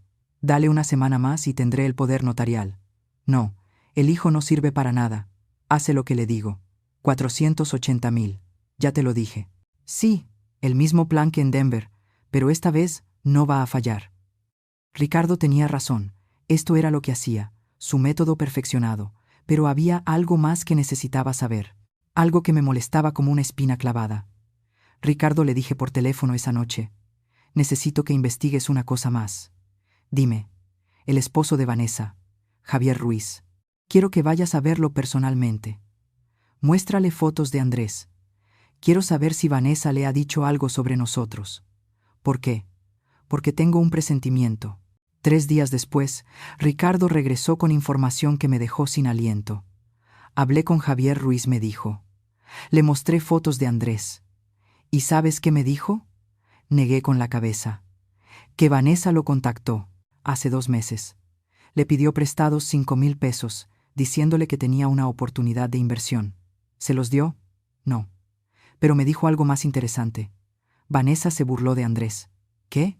Le dijo, textual, que había encontrado a un tonto con casa propia y una vieja que ya va de salida, que en unos meses tendría suficiente dinero para desaparecer otra vez. Sentí el golpe en el estómago. No por mí ya sabía quién era Vanessa, sino por Andrés, mi hijo, el hombre que trabajaba 18 horas al día, enviando currículums, que se desvelaba preocupado por su futuro, que amaba a esa mujer con cada fibra de su ser. Para ella, solo era un idiota útil, un medio, un paso más en su cadena de víctimas. Javier está dispuesto a testificar, continuó Ricardo, a declarar todo lo que Vanessa le dijo y a confirmar que su matrimonio sigue siendo válido. Bien, respondí, con una voz más fría de lo que jamás me había escuchado. Porque ya casi es hora. ¿Hora de qué? De cerrar la trampa. Esa noche me senté frente a la computadora y revisé todo lo que habíamos reunido. Videos de Vanessa robándome, grabaciones de sus conversaciones planeando el fraude, cada pieza del rompecabezas, documentos falsificados, evidencia de su matrimonio válido, testimonios de víctimas anteriores, declaraciones del notario, estados de cuenta bancarios. Era suficiente, más que suficiente, pero faltaba algo. El momento perfecto. El golpe final que haría que todo cayera como fichas de dominó. Y entonces tuve una idea. Una idea que Ricardo llamó arriesgada y potencialmente explosiva, pero que yo llamé justicia poética. El plan era simple en teoría, brutal en ejecución. Iba a darle a Vanessa exactamente lo que quería. Una víctima débil, confundida, lista para ser manipulada hasta el final. Y luego, cuando creyera que había ganado, le mostraría quién Había estado jugando con quién todo el tiempo. Pero para que funcionara, necesitaba actuar mejor que nunca. Ricardo, le dije cuando nos reunimos en una cafetería lejos de mi casa, necesito que contactes al comprador, a ese señor Maldonado, el que Vanessa trajo para ver la casa. ¿Para qué?, preguntó, frunciendo el ceño. Para decirle que la dueña está interesada en vender, que debe comunicarse directamente con Vanessa para coordinar una segunda visita. Vas a darle más munición, me advirtió. Voy a darle toda la cuerda del mundo. Y cuando esté completamente enredada, voy a jalar. Ricardo me entendió de inmediato. Una sonrisa lenta se dibujó en su rostro. Eres más astuta de lo que recordaba, Sonia. La vida me enseñó a hacerlo. 2 días después, el señor Maldonado contactó a Vanessa. Escuché toda la conversación desde mi recámara, gracias a las cámaras ocultas. Señora Quiroga, dijo él. El licenciado Salgado me contactó. Me comentó que la dueña está lista para avanzar con la venta. La voz de Vanessa casi cantaba de emoción. Sí, es cierto. Mi suegra por fin entendió que es lo mejor para todos. Perfecto. ¿Podríamos coordinar una segunda visita? Esta vez quiero llevar a mi arquitecto para revisar la estructura. Por supuesto, respondió ella. ¿Qué le parece el próximo viernes por la tarde, cuando mi suegra esté más descansada? Código para, cuando esté más confundida. Excelente. Nos vemos el viernes a las 4. Cuando Vanessa colgó, gritó de emoción. Luego marcó otro número. Amor. Funcionó. El comprador quiere ver la casa otra vez. No. Tu mamá está completamente de acuerdo. Te digo que ya está cediendo. Solo necesito que tú también la convenzas. Sí. Háblale bonito. Dile que es por nuestro bien. Mi hijo. Mi propio hijo. Siendo utilizado como la herramienta final de manipulación. Esa noche, Andrés entró a mi habitación. Tocó suavemente antes de pasar. Mamá, ¿puedo hablar contigo? Claro, hijo. Cerré el libro que fingía leer. Siéntate. Se sentó en el borde de la cama, con esa postura encorvada que tenía cuando algo lo preocupaba. Vanessa me dijo que estás considerando vender la casa. Ah, sí, suspiré con dramatismo. Estoy cansada, Andrés. Esta casa es demasiado para mí. Y ustedes necesitan empezar su vida. Mamá, no tienes que hacer esto por nosotros. Pero quiero hacerlo, le tomé la mano, fría como el mármol. Eres mi único hijo. Quiero verte feliz, estable. ¿Y si vender esta casa te da a ti y a Vanessa la oportunidad de empezar de nuevo? Vi el conflicto en sus ojos. Una parte de él sabía que algo estaba mal, pero otra parte, la que amaba a Vanessa, la que quería creer en ella, estaba ganando la batalla. ¿Estás segura, mamá? Completamente, mentí, sin titubear. Solo prométeme algo, lo que sea, que cuidarás el dinero, que no lo malgastarás, que construirás algo bueno con él. Andrés me abrazó. Te lo prometo, mamá. Te prometo que haremos las cosas bien. Cuando salió de mi habitación, tuve que morderme el labio hasta sangrar para no llorar, porque mi hijo, mi buen, ingenuo hijo, no tenía idea de que estaba siendo la pieza final del fraude. Los días siguientes fueron puro teatro. Comencé a actuar como si estuviera en las primeras etapas de la demencia. Me confundía en las conversaciones, olvidaba nombres, repetía preguntas. Una tarde, mientras estábamos solas en la cocina, dejé caer la bomba perfecta. Vanessa, le dije con voz temblorosa, necesito que me ayudes con algo. Por supuesto, mamá. Dime. Es que hay tantos papeles, tantas cosas por firmar. El banco me llamó ayer, y no entendí nada de lo que decían. Me llevé la mano a la frente. A veces siento que mi cabeza ya no funciona como antes. Vanessa se acercó con esa falsa compasión que había perfeccionado. No te preocupes, mamá. Para eso estamos Andrés y yo, para ayudarte. ¿De verdad?, le pregunté con los ojos llenos de lágrimas. Porque he estado pensando, tal vez debería darte poder notarial, para que tú puedas encargarte de las cosas, le dije con voz temblorosa. Eres más joven, entiendes mejor todo esto de la tecnología y los trámites modernos. Los ojos de Vanessa se iluminaron como si fuera Navidad. Si crees que es necesario, mamá, con gusto te apoyo. No quiero ser una carga. Tú nunca podrías ser una carga, respondió, tomando mis manos con las suyas, frías, calculadoras. Déjame ayudarte. Iremos juntas a la notaría, arreglaremos todo con papeles legales para que puedas quedarte tranquila. ¿Harías eso por mí? Por supuesto, mamá. Somos familia. Familia. La palabra me supo a veneno. Entonces iremos. Mañana, dije con calma. Dejaremos todo arreglado. Esa noche llamé a Ricardo. Va a intentar llevarme mañana con un notario. ¿Cuál? No lo sé, pero apuesto a que no será uno real o será algún notario corrupto que trabaje con ella. ¿Vas a ir? Voy a ir, y tú nos vas a seguir. Sonia, esto es peligroso. Lo sé, pero necesito pruebas de que está intentando completar el fraude.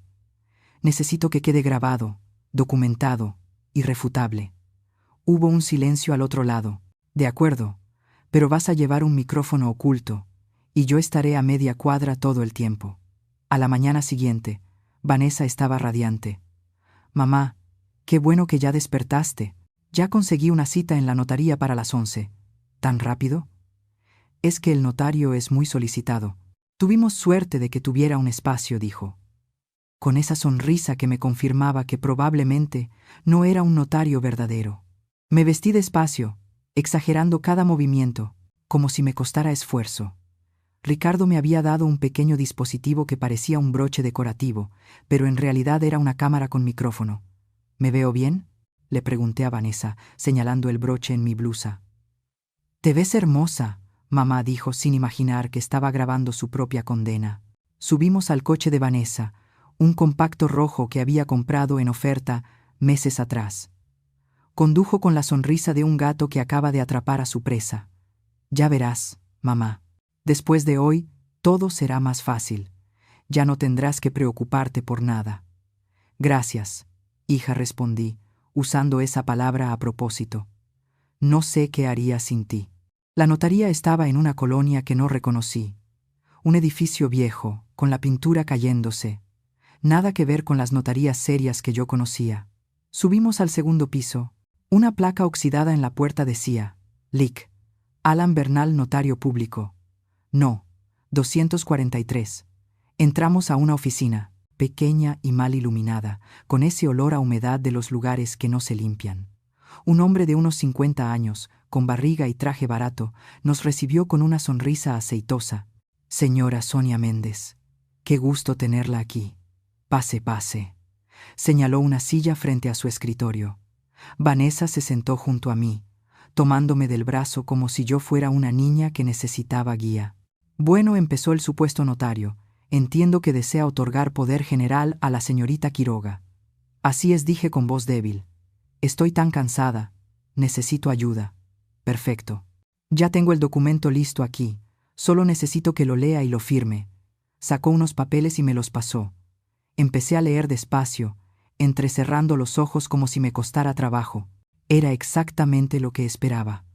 Un poder amplísimo, que le daba a Vanessa control total sobre todos mis bienes, para vender, hipotecar o disponer de ellos como quisiera.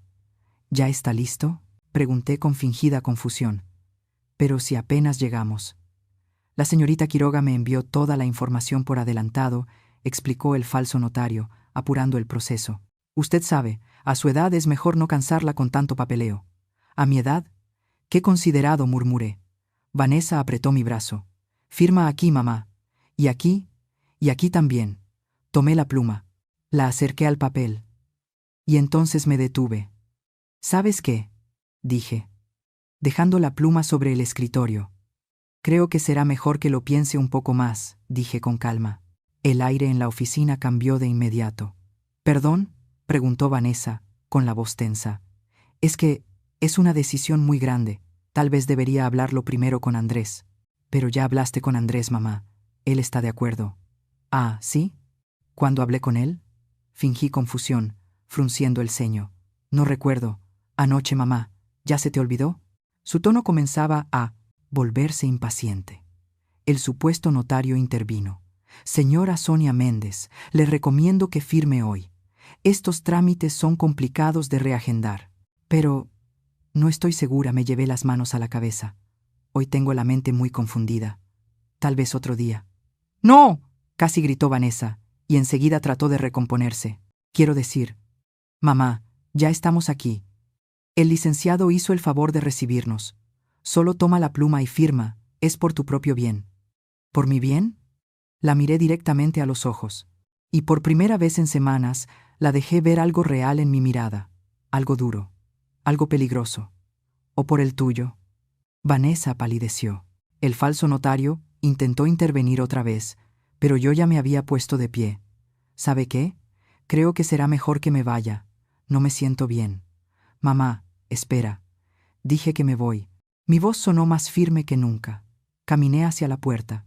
Vanessa me siguió, intentando detenerme, pero yo ya estaba en el pasillo. Bajé las escaleras lo más rápido que pude. Escuché su voz llamándome desde atrás, pero no me detuve. Salí a la calle, y ahí estaba Ricardo, esperándome en su coche, a media cuadra, exactamente como lo habíamos planeado. Subí rápidamente. Maneja. Él obedeció sin hacer preguntas. Miré por el espejo lateral.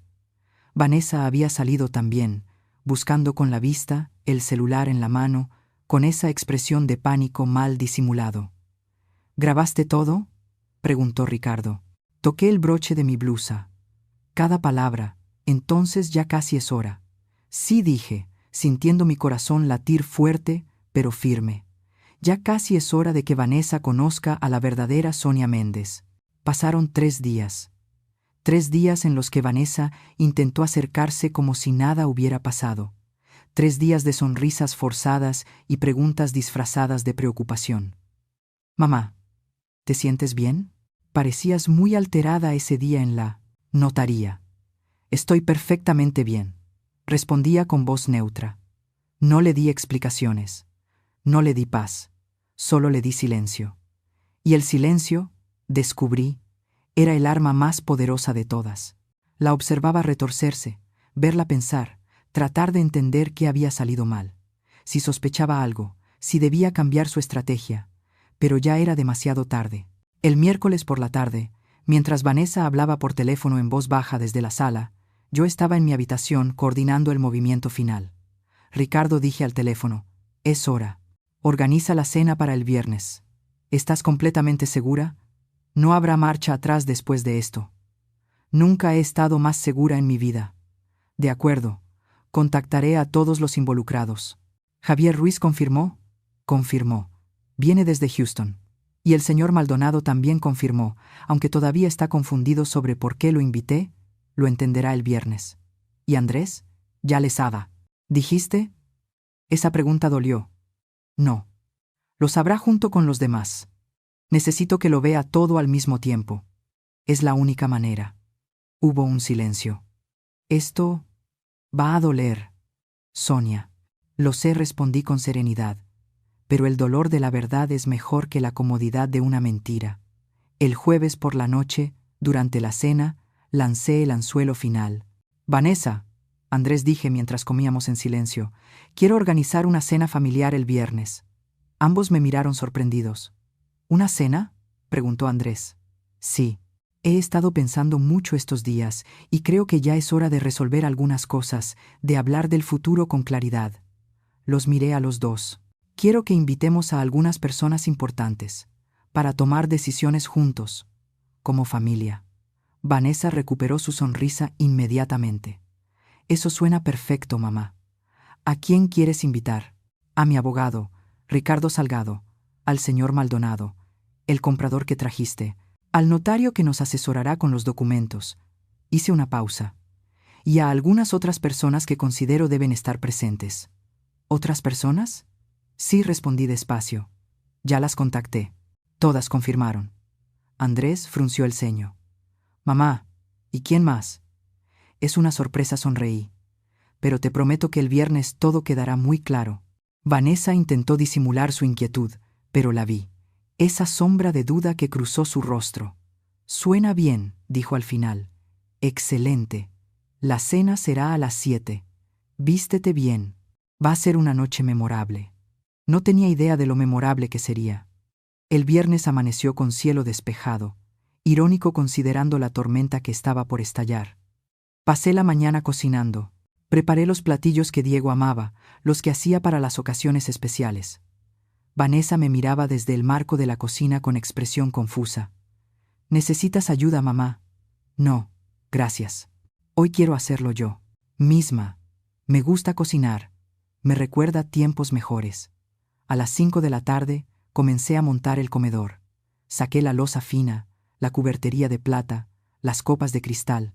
La mesa quedó hermosa, elegante, digna, como un escenario para lo que vendría. A las 6 me di un baño largo. Me puse un vestido azul marino que no usaba desde el funeral de Diego. Me maquillé con cuidado y recogí el cabello en un moño elegante. Cuando bajé, Andrés me miró asombrado. «Mamá, te ves hermosa». «Gracias, hijo», le dije, besándole la mejilla. «Hoy es un día importante». Vanessa bajó minutos después. Un vestido rojo ceñido, tacones, demasiado maquillaje. Se veía como lo que era, una mujer desesperada por impresionar. A las 7 en punto sonó el timbre. «Yo voy», dije. Era Ricardo, impecable con saco, portafolio en mano y expresión seria. Sonia me besó la mejilla. «Lista, lista». Entramos al comedor. Andrés y Vanessa ya estaban sentados. «Andrés, Vanessa, conocen al señor Salgado». Se saludaron con una cortesía tensa. Volvió a sonar el timbre. Era el señor Maldonado, confundido pero cortés. «Señora Méndez, gracias por la invitación. No estoy seguro de entender». «Todo quedará claro, señor Maldonado. Pase, por favor». Lo senté a la mesa. Vanessa lo observó con aire fatigado.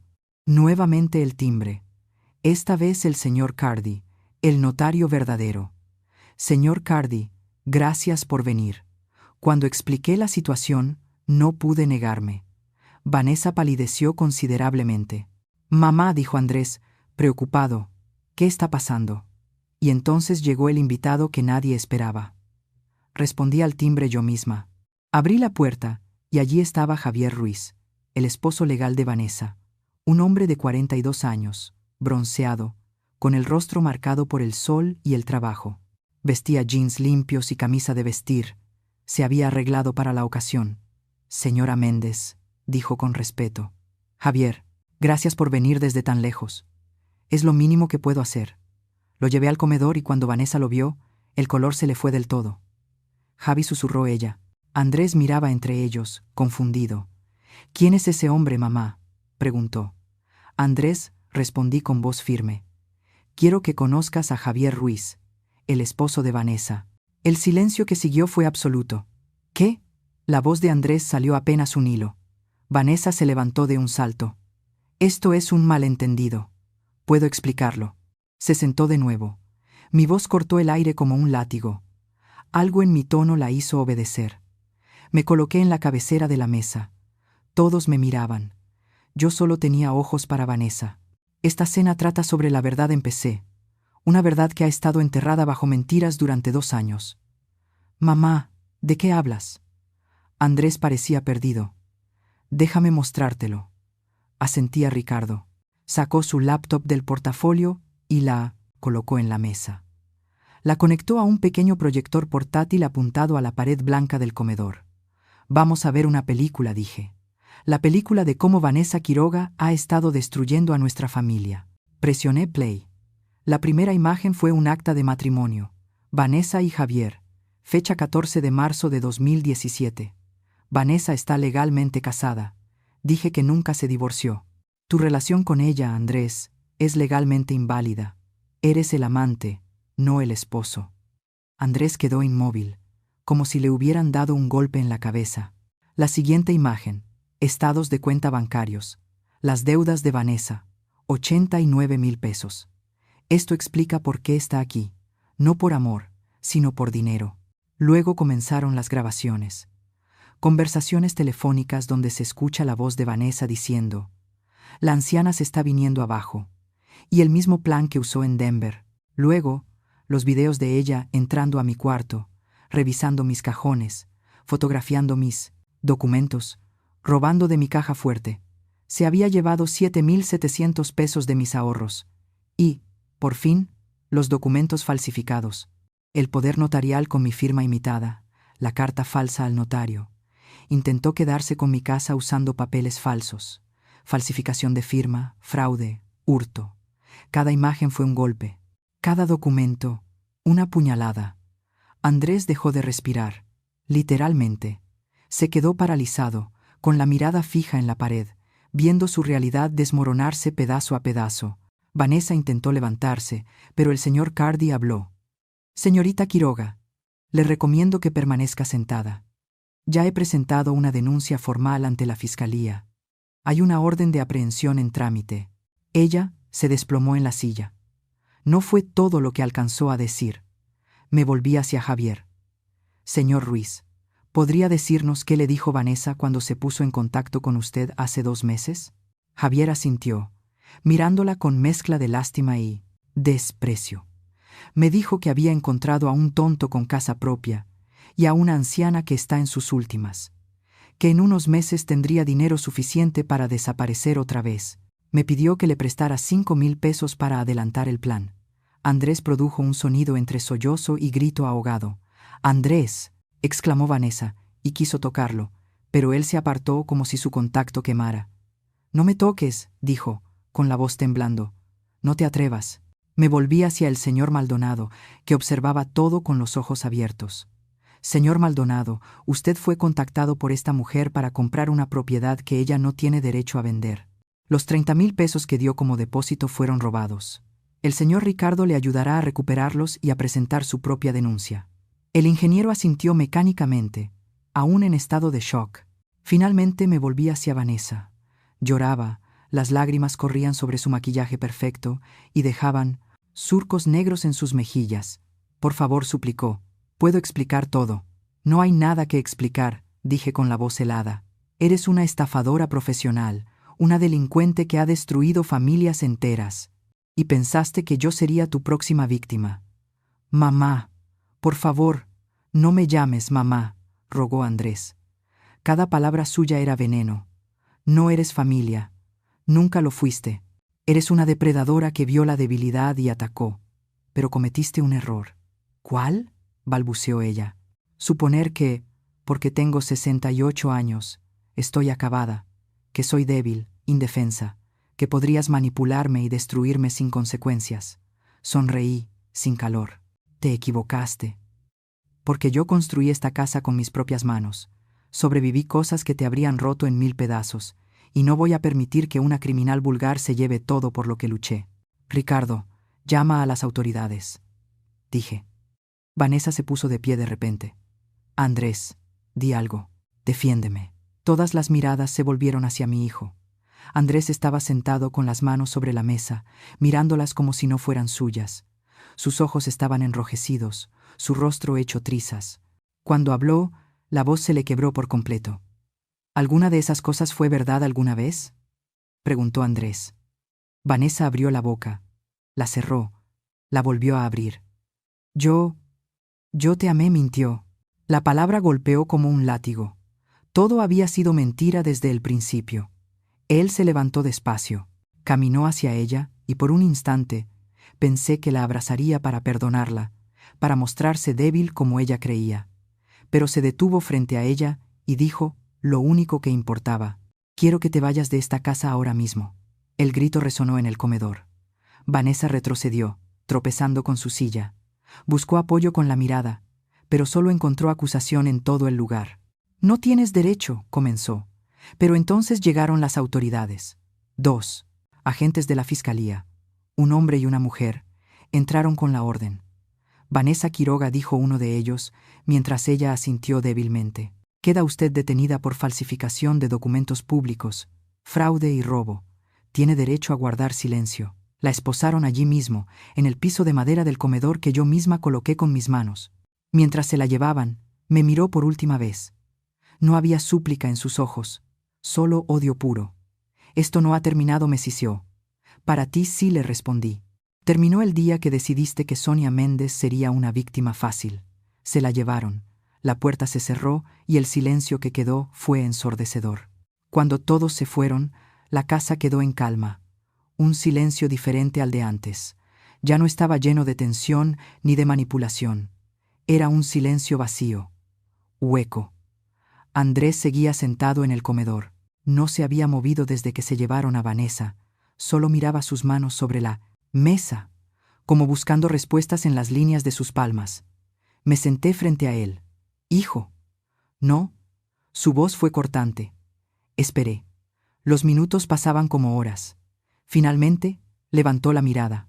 Sus ojos estaban rojos, hinchados. «¿Desde cuándo lo sabías?» «Semanas», le respondí con calma. «Ricardo investigó todo después de que encontré los documentos falsificados. ¿Y no me dijiste nada? Necesitabas verlo con tus propios ojos. Si solo te lo hubiera dicho, no me habrías creído». Se pasó las manos por la cara. «Tienes razón. No te habría creído. La habría defendido». Una risa amarga se escapó de su garganta. «¿Cómo pude ser tan ingenuo? No eres un imbécil», le dije. «Fuiste manipulado por una profesional. Viví con ella 2 años, mamá. Dormí a su lado. Le dije que la amaba». Su voz se quebró. «¿Cómo no vi nada? Porque el amor no ciega. Y ella era muy buena en lo que hacía». Andrés negó con la cabeza. «Te traté mal. Dejé que ella te tratara mal. Te vi comer sola y no dije nada. Vi cómo te faltaba al respeto y...» Su voz se rompió otra vez. «¿Cómo puedes siquiera mirarme?» Me levanté. Rodeé la mesa. Me arrodillé junto a su silla y tomé su rostro entre mis manos. «Porque eres mi hijo. Y los hijos cometen errores, pero también aprenden de ellos. No merezco tu perdón. El perdón no es algo que se merezca, Andrés. Es algo que se da, porque se ama». Le limpié una lágrima de la mejilla. «Pero necesito que entiendas algo, hijo. Esto no puede volver a pasar. Necesito que aprendas a valorar lo que tienes, a respetar a quien te ha dado todo». Asintió, llorando como no lo hacía desde niño. «Lo siento, mamá. De verdad lo siento. Lo sé, hijo. Lo sé». Lo abracé, y en ese abrazo sentí todo: el dolor, la traición, el perdón y la esperanza. «Voy a compensarte», mamá susurró contra mi hombro. «No sé cómo, pero lo haré». Yo sí sé cómo, le dije al separarme. «Te vas a mudar». Se quedó inmóvil. «¿Qué?». Saqué un sobre del bolsillo. Lo había preparado días atrás. «Hace años compré un pequeño departamento, una inversión. Está en una buena zona, tiene 2 recámaras. La escritura está aquí». Puse el sobre frente a él. «Es tuyo, pero con condiciones». «Mamá, no puedo aceptar esto». «Condición número 1. Vas a vivir solo. Vas a aprender quién eres sin depender de nadie, ni de mí ni de ninguna mujer». Él tragó saliva. Asintió. «Condición número 2. Vas a trabajar. No me importa en qué, pero vas a mantenerte con tu propio esfuerzo». «Lo haré». Condición número 3. Cada domingo vas a venir aquí a cenar, y vamos a reconstruir lo que se rompió, como madre e hijo, como una familia de verdad». Sus ojos se llenaron de lágrimas otra vez. «¿Por qué haces esto, después de todo?» «Porque eres mi hijo, y creo en las segundas oportunidades». Me puse de pie. «Pero esta es tu única oportunidad, Andrés. No habrá una tercera». Tomó el sobre con las manos temblorosas. Lo abrió. Vio la escritura. «Gracias, mamá. Te juro que no te defraudaré. Más importante, hijo, no te falles a ti mismo». Se quedó esa noche, su última noche en esa casa como residente. A la mañana siguiente empacó sus cosas. No era mucho, una maleta, unas cajas. En la puerta me abrazó fuerte. «Te amo, mamá, y yo a ti, hijo, siempre». Se fue, y cerré la puerta sabiendo que, por primera vez en 2 años, mi casa volvía a ser mía. Los meses siguientes trajeron paz. Vanessa fue sentenciada a 8 años de prisión. Falsificación, fraude, robo. Su historial con víctimas anteriores pesó en la condena. El señor Maldonado recuperó su dinero. Incluso me agradeció por haberla desenmascarado. Javier Ruiz finalmente solicitó el divorcio, y yo renové mi casa. No la estructura, sino el alma. Pinté las paredes, cambié los muebles, eliminé cada rastro de Vanessa. Convertí el estudio en un pequeño taller de arquitectura. Empecé a dar clases gratuitas a mujeres mayores que querían aprender diseño. Andrés cumplió su palabra. Cada domingo llegaba con flores o con pan dulce. Comíamos juntos. Hablábamos, de verdad hablábamos. Poco a poco, muy despacio, reconstruimos lo que se había roto. Hoy, mientras escribo esto, sentada en mi jardín mirando el limonero que Diego y yo plantamos hace 43 años, entiendo algo fundamental. La verdadera riqueza no está en lo que posees, sino en lo que no permites que te arrebaten. Tu dignidad, tu paz, tu hogar, tu alma. Vanessa intentó quitarme todo, pero olvidó algo esencial. Las mujeres como yo no estamos hechas de días fáciles. Estamos forjadas en tormentas. Y cuando la tormenta pasa, seguimos de pie, más fuertes que nunca. A veces las historias no terminan cuando se cierran las puertas, sino cuando el corazón aprende a mirar distinto.